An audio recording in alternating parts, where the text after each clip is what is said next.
Welcome back to Spectrums. Our first guest is part of an initiative to build Milwaukee with a 4-year employment and development strategy for Milwaukee's intercity. Please help us welcome Ms. Martha Love.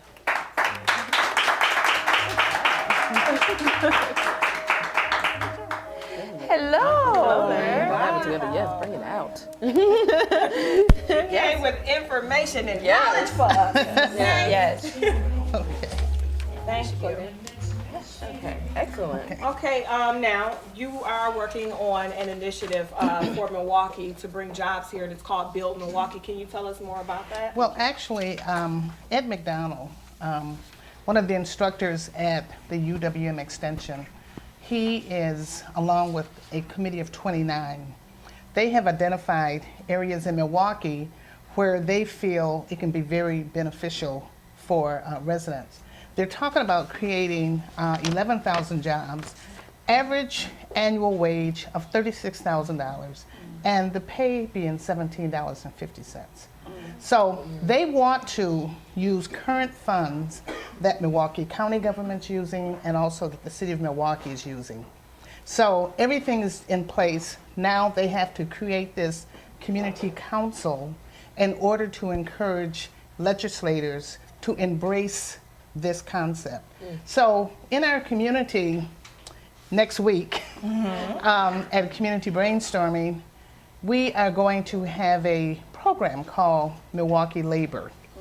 And at that program, which is normally held the 4th Saturday of the month, that's when we will be laying out all of the strategies around building Milwaukee. Now, community brainstorming, that's not, you're not just saying we're going to get together and brainstorm, that's an actual... No, I'm sorry. Community brainstorming has been in existence for 25 years. Matter of fact, they'll be celebrating their anniversary this month. Okay, awesome. And so what we do every month is we present a program to the community that is relevant to people of color. Okay.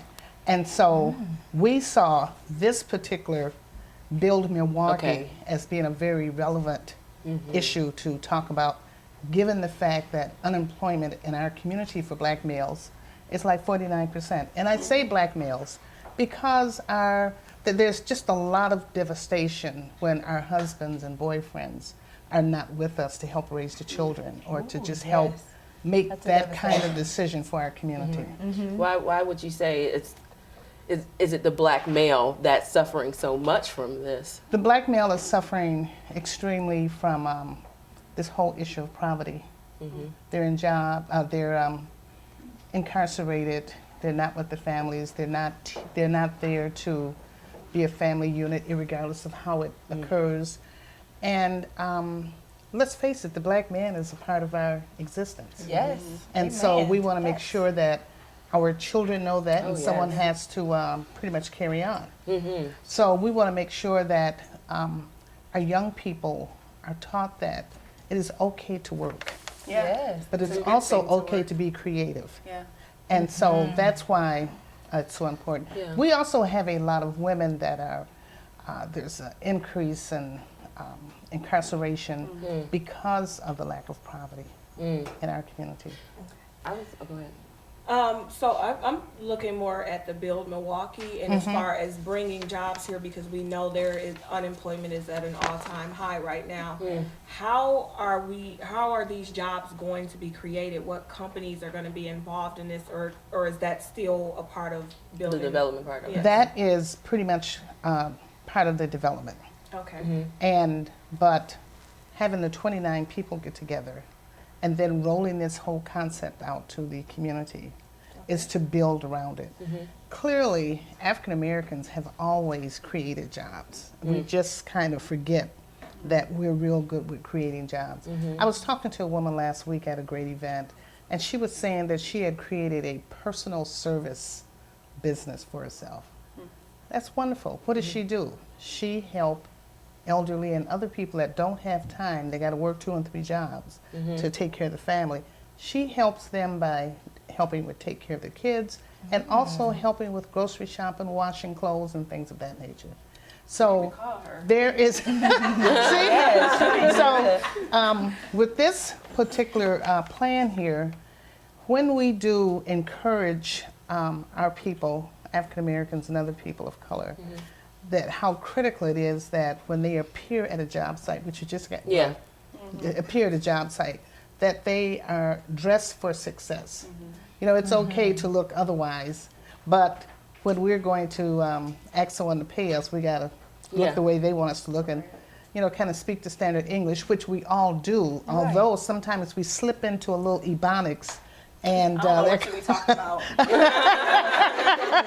Right. I'm really good at this job here. Right. And there's all kinds of debates about texting now, and you know, I mean, so we kind of get hung up in a lot of real fashionable things. But anyway, fashionable. There's a lot of people that will be working with building Milwaukee, with encouraging people that it's okay to think global. You know, it's okay to plan. You know, it's okay to just be a family person. And sometimes a lot of that message is not present. So therefore, we just have some difficulties encouraging people, because everyone wants a job. Everyone wants a job. So how important is small businesses during this time? Small businesses are critically important. Just like I told you, the woman that's doing the personal services. We have other people that are doing jobs, teaching people how to greet the public. Because sometimes we're so angry because we go somewhere, we've done the best we can do, and then we're rejected. We become very angry. You know, we're angry because our children in school are disillusioned about what's occurring. They don't have books. So there's just a whole lot of things that occur that prohibit us from really kind of being our best. So there's just a lot of training that occurs, and all we need is just a little bit of training. So and a lot of people, go ahead. I just have to ask, since you said that, you know, the children, and so do you think we have hope? Absolutely. Is there hope? Absolutely. Absolutely. I was going to say, is this just a black thing, or are other ethnicities being affected by this as well? Other ethnicities and professions Yeah, are being impacted. So Yes, right. This is around the state of Wisconsin, Adams County, Sawyer County, way up yonder, as they say, where you got to pump some light up there. And a lot of these people did support the current governor. Yes, they did. And the first thing he did was, I'm sorry, from his perspective, he and the other guys, they determined that what they're doing now is the right thing, which 70,000 people say is not the right thing. In some way, they may believe that it's the right thing, but obviously It's not 70,000 people. Because there's a lot of people who will be affected by this financially, to where it'll put us in our economy in a worse state than it already is. When you think about it, though, cycle. like you were saying, a lot of those people that are affected, they did vote him in, and I think they didn't think they were going to be affected. I don't think it was they were all that educated or didn't really. I think on they who were he really was, what he really who wanted, that person, and that's why it's so important Instead to know of who you're going voting for. against, you know, made it a Democrat Republican versus what this person's issues are and what this person's issues are. Clearly, we have to understand where we get our bread and butter. You know, while some people don't care to be bothered with politics, I've been bothered with politics all my life. And I was union president for a number of years, and I negotiated contracts. I negotiated contracts with a team. Clearly understand the art of negotiation is very strategic, and you have to have people behind you. In our society, because things were going so well, they forgot that you always got to be on guard. You got to watch out for what the enemy is doing. Okay, well, Martha, thank you for being here. Wow. Very nice. Guys, Thank she was you. very Great insightful, wasn't she? We'll be right back.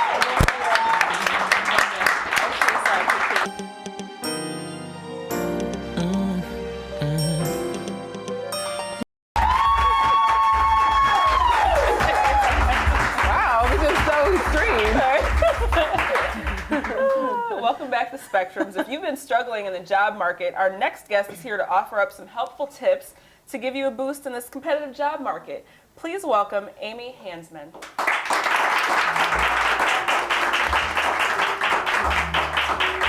Hello. Hello, Amy. How are you? Thank you for having me. We're so excited to be a part of that. Absolutely. Thank you. Yeah. So, can you work for the job service, correct? I work for Job Service, Department of Workforce Development. We have a presence in 2 of the job centers here in Milwaukee at the YWCA on the near north side and the UMOS building on South Chase. Okay, I'm familiar with So both. most people when they're looking for jobs, they're online. They are. Newspaper. What actually does the job service offer? What Job Service offers, we operate the resource rooms where people can go and search for jobs online. We also offer workshops on resume writing, interviewing, looking for a job, pretty much anything that is job related. Another big part of what we do are orientations for people who are receiving unemployment right now. They get a special invitation. A mandatory yes, a mandatory request to attend one of these orientations. A lot of the job centers also have job fairs, things like that. So anything that is job related, whether you are unemployed, underemployed, or just looking for, we also offer career counseling. Oh, wonderful. If you're looking for a new path. So what would you say go to ahead. those that actually say there are no jobs out here? False. False. Capital letters. Yeah. We have jobcenterofwisconsin.com is the job service, Department of Workforce Development online job board. And any given day you can see how many new jobs have been posted. The jobs are out there. However, people struggle with presenting themselves as the best possible match. Because the jobs are out there, the applicant pool is huge. There are a lot more people vying for slightly fewer jobs. So really what people struggle with is presenting themselves as the best possible solution to the employer. So there are jobs out there. How Yes, should there are. they prepare for a job? I mean, if it's such, just wide. It is. Yeah, what makes them stand out? What you can do is really you need to be specific. The days of one resume are over. I'm sorry. Yeah. They're Yeah, they over. need to know that. They're over. You need to present yourself. I counsel people. It's a marketing campaign, and marketing campaigns, advertising have a target audience. You have a target audience to whatever industry, whatever company. You have a target audience. Tailor your skills, tailor your experience to fit that. Then, if you present yourself as to an employer, I understand your business and I can help you. Right. That's what Because you're in your saying. cover letter also, you're really wanting to make sure that cover letter is telling you Tailored. exactly. So let me Tailored. ask you this: as far as a resume, how can you tailor your resume for different employers if you've only worked for specific companies? Well, Yeah, that's a good question. that is a good question. When you're trying to expand, there's 2 operative words here. One, transferable skills, which is actually 2 words, but and keywords, which is actually also 2 words. So 4 words.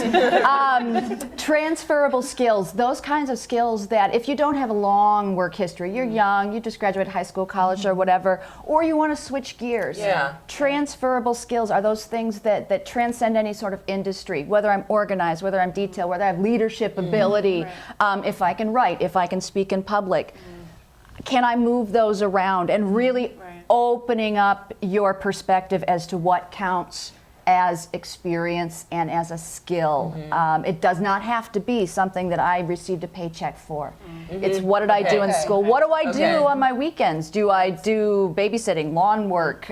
Do I shovel sidewalk? Do I take care of my, my kids or somebody else's And that's where those kids? references then would come References in. Yeah. also. References, the best, the ideal reference is someone who you've worked with or worked for. Okay. But if that, if that's a limited pool, well then go to the people that you have worked with in your church, in your neighborhood. Those people can serve as references Those too. activities and things that you do too. Like I have co-host of Spectrums on my resume Of because course. it's showing that I'm able to, speak to others and everything. So And that would be you really want to tailor it to a specific industry and if you can tailor it right down to that specific job, to that specific company, Do it. fantastic. So what about the people who've been unemployed for a year or 2 years? how can they make their resume look fresh and spicy? Yeah. What an employer wants to know, and it's not unusual anymore to see. It used to be 5 years ago, if you hadn't worked for 3 months, it was something was wrong with you. Now, now it's, if I see 6, 9, 12, 18 months, I know that doesn't necessarily say anything about you. But what I'm looking for as an employer, what have you been doing? What have you been doing during that time to be productive, to better yourself? That's what I'm looking at. Maybe it's volunteer work. Maybe you were in school. You were learning something new. I want to know recent and relevant to what my job is. One thing I do want to mention that job service does offer that is recent and relevant and speaks to skills and accomplishments is our National Career Readiness Certificate. Which is, okay, all right. Yeah, no, we're good. No, Nice we're going segue. right on. Nice segue. That is something that it's a work readiness credential the state of Wisconsin is offering right now, and an individual can earn this credential. It's measures your skills in math, reading, locating information, something that is vital to every job. It was created by the folks at ACT, the college entrance exam people. And when you go to jobcenterofwisconsin.com, you may see some job postings have a little red star by them. Those are employers who are looking for individuals who possess this certificate. If you go to the website, jobcenterofwisconsin.com, there's a lot more information. For you guys to know. Yeah. Now, it's one thing to look good on paper, but Yes. you have all these job fairs. How does a person stand out at a job fair? It's very difficult. Job fairs, sometimes just feel like a cattle call. Yeah. And Right. It's a lot going on. it's really good practice. It's really good practice to go up and shake hands, look people in the eyes, smile. What's my 30-second speech about? And what do I want to know? If I'm an employer, I want to know, how are you going to help me? How are you going to solve my problem? So when you're presenting yourself at a job fair, confidence. I suggest people don't visit their top 3 employers right away. Get like because you don't want to. You want to get warmed up. Listeners to the ones that Yes. So if there's a company there that you really want to talk to, go to a few other ones first and get like in dating. It is like in dating. It is exactly. Don't do all the bad ones first. There is The couple, and then build your way up to that girl that There's you really very wanted. much about job hunting that's like dating. Exactly. There is. But you want to be dressed. You want to be dressed professionally, not overly dressed up, but you want to feel like, hey, I could hire you on the spot, and you can walk into my company and you'd fit in. Right. Absolutely. Oh my So do you recommend doing like research on companies Yes. before you even going to the job fair? Yes. And it can be as simple as going to their website. Right. Who are they? What are they? Who are their customers? Who are their competitors? I mean, sometimes it might be it's a store or a restaurant or something that you frequent, so you know something about it. Bring that knowledge in there. You know they're going to ask you, why do you want to work for my company? Right. And then at that point, you can just start talking about all the things that they do. That they do, and how and it's really about understanding yourself, and it's not easy, and it's not fun. It's not fun. I like interviewing. Okay. All right. There's always an exception, but I've had panel interviews where my knees are knocking together, and I was like, "Please hire me." Yes. But you can't say that. You can't say that, Right. and really, you can't look thirsty. you really can't. It is because they'll feel that. Yeah. They'll get that vibe from you, and so really, it's a lot of practice. My So what problem. about the people who go into the interview and say, "I'm really nervous about this"? Is that? I would practice enough where you don't need to say that. We know. Okay. We know you're nervous. is that a deal breaker? It's not a deal breaker, Okay. but it sort of might get you off on a little bit of a misstep. Okay. Yeah. So there is light at the end of the tunnel. There is a lot of light. There is a lot of light at the end of the tunnel. So visit Job Service, guys. Amy Hansmann, we thank you for being you. here. Yes, I guys. appreciate Stay it. tuned. Informative. Don't go Thank you. anywhere. There's more to come. Thank you. That was good.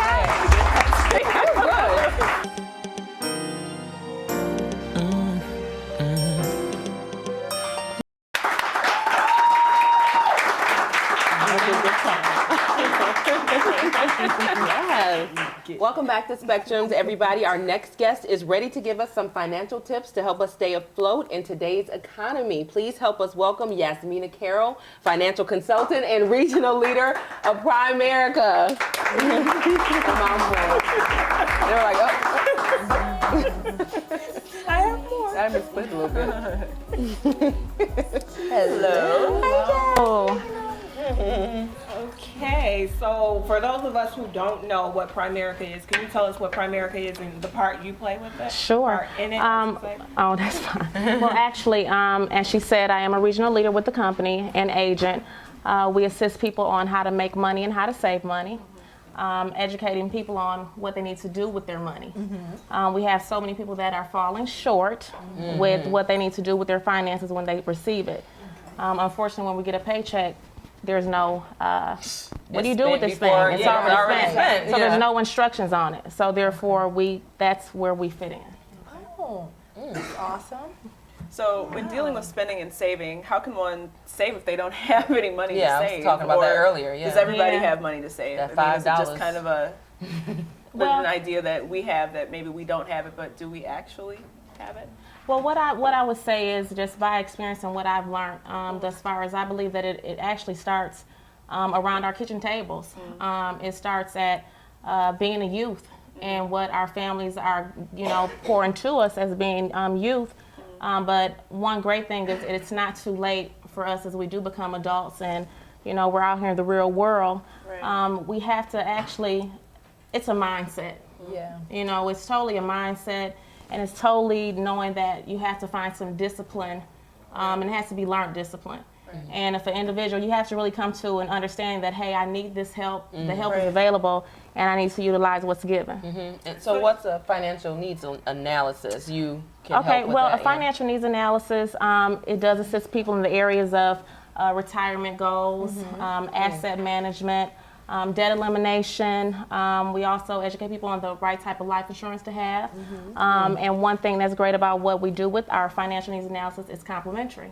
Can you guys get rid of student loans? Well, we actually, we can assist you with that. We have an awesome program, Debt Watchers, and I can give you more information about that. 'cause I'm like sure Weight Watchers, everybody Debt needs Watchers, that. that's Yeah. What is Debt Watchers?